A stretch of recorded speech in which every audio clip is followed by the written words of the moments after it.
Thank you. All right, do we have the first slide? Please. Yeah. This is a second helping of this same presentation. So thank you, MINEX, for inviting me again to give it. I've just given it in Moscow in the beginning of October. I'm a geologist, and in my experience, I've used geological data a lot, and a lot of geological data with that. And I became a big fan of the databases. On a diamond exploration project that I worked on in Canada, I have created a very primitive but well-loved database for all the data that were collected in the field, and I appreciated then the power of good data for analysis and mapping of the potential kimberlites. So when I read about blockchain as a next level database, I became very excited, and I decided to learn all I could about the blockchain technology. And I thought it actually is going to change the world. There's a blockchain revolution going on, and I believe in it. So I read and read and read, and all this information became quite a jumble in my head. And so I asked my son to put it all together in one big Word file, and then analyze it using the word cloud to see what comes up. And gladly, I see that blockchain is in my pot of blockchain borscht, and mining is there as well, but it's just sunk deep inside there, and I hope we can fish it out during the presentation. Oops, this one. Oops. All right. So I will quickly talk about the past. We'll stop quite a bit in the present and very brief look into the future. But mainly, so what is the difference? This little baby database that I created for my diamond exploration data was a centralized database where I took all the information that came from all the sources and I put it in one nice Access database, and then from there I connected it to ArcMap, and I could map everything. So everything was stored in one place, and that was essential. Blockchain is a distributed ledger technology, so this is the important difference. The blockchain database is stored simultaneously on all the computers that are within this blockchain, and so they all have the copy of exact same database in them.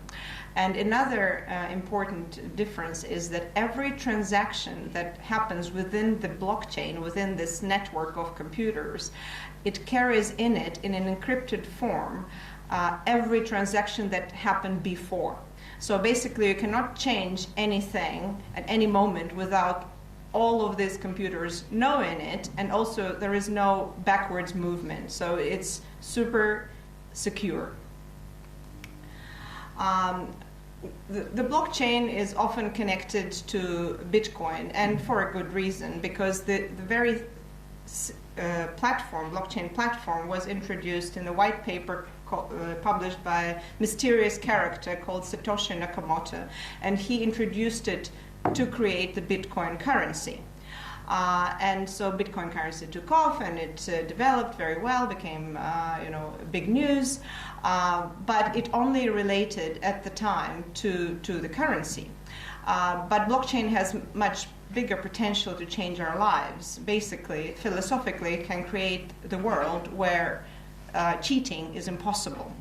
And the next big step that happened is a different blockchain platform that is called Ethereum, and that was actually created by a Russian-born Canadian computer scientist called Vitalik Buterin.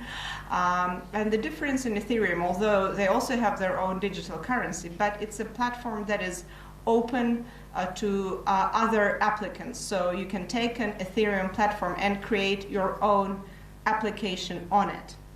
And so this is why a lot of the companies that develop blockchain in mining are using Ethereum as their blockchain platform. So the blockchain platforms that are used for currencies, they're so-called open platforms, and this is where Bitcoin mining is happening, and this is a different system. So anybody can enter, and you can, you know, spend your computer energy and electricity and mine for bitcoins. This is not what I'm talking about at all. The blockchain technologies that are used in mining industry are permission blockchain. So there is a limited number of participants that all agree to go into this blockchain, and they set up the rules of all the transactions within the blockchain.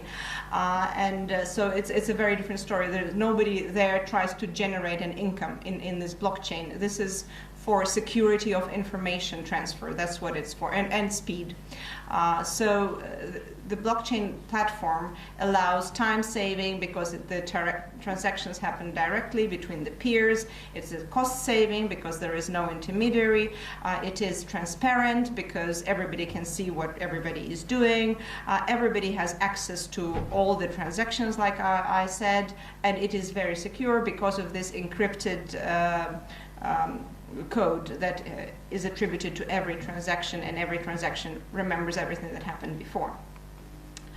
Now I'll just quickly give an overview of the companies that are working within the blockchain technology field in mining industry. One of the oldest is RCS Global. In the beginning, the blockchain technology was mainly used in mining for tracking the mineral supplies. The company that produce electronics want to know that the metals that they're using come from good sources, that there is no child labor involved. So you can see on this slide from left to right, in the beginning we have the mining companies that are working in the field mining the metals. Then in the middle we have the traders, and on the left we have the consumers. And so what RCS did, they created this blockchain system to track the mineral supply. They recently announced with Volvo, Volvo will be using RCS Global, their platform, to track cobalt for their vehicles. This is news that you can find actually on my website. Another company that I want to talk about is Block Apps, and they are different in that they used a blockchain technology together with BHP Billiton. They tracked mineral samples as they go through either exploration grounds or from the mines as they move through the first internal labs and then external labs, and then finally into the database for mineral resource reporting or evaluation. So a slightly different application that I was glad to see as a geologist, that blockchain is already being used there. The company that recently launched here in London, MineHub, they try to do everything. They do the mineral supply tracking, but they also move into another application that we'll talk about is finance for mining industry. Because blockchain is so secure, it can give the financial institutions more confidence in financing a certain venture if they have blockchain running in their company. So you can see here that the Newmont Gold Corp are supporting them, but also White and Case, who are big enthusiasts of implementing blockchain for finance, for attracting finance into mining.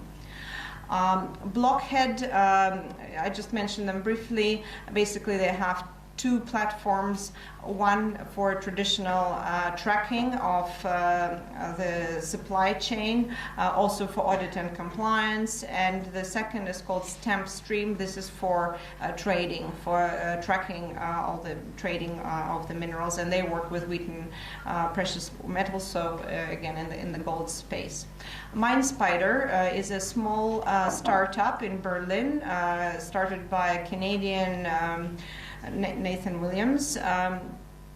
They have been very active and they work in Africa on some test projects, but they also recently announced that they have a contract with Volkswagen. Volkswagen wants them to track their lead supply, and more recently they are working in the tin space. This is new and it's not linked to any company, but they probably work with the International Tin Institute. Tin tracking is also a big issue. This is actually how all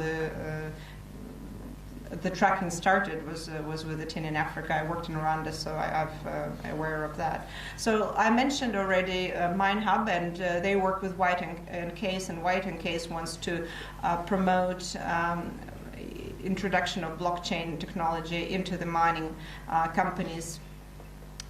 To attract the finance, to have more confidence in what the company is doing and what they will be, producing and where it's coming from, etc. In diamond industry, ALROSA and De Beers are using company Everledger that developed a platform called Tracker. This is to track the diamonds. This has been used for some time now. Each individual diamond is assigned individual kind of code that is tracked through the whole supply from the mine to the jewelry store. Nornickel is using blockchain in a slightly different manner. I'm glad to say that. And Alexander just told me that they use it for tokenizing their contracts. So the digital token is created for a future production, right? And that's on the Hyperledger platform, which again I think is running on Ethereum actually in the background. One thing that is not happening yet, and this is the slight glimpse into the future, is the land tenure. It really ought to be on blockchain now, because the real estate business has been running on blockchain for quite some time, and in mineral exploration and in mining, our land is our real estate. So although I have not heard yet of examples of it being implemented, but I'm sure that's not far away, Mining Journal together with Infosys organized a session during PDAC in Canada in March to do a case study to implement blockchain in land tenure. So hopefully we'll hear from that soon. So here is a brief overview of what's happening. I hope I served my blockchain borscht to you a little bit. I will try to answer questions if I can, and I will be happy to answer questions also later if you so desire. Thank you very much.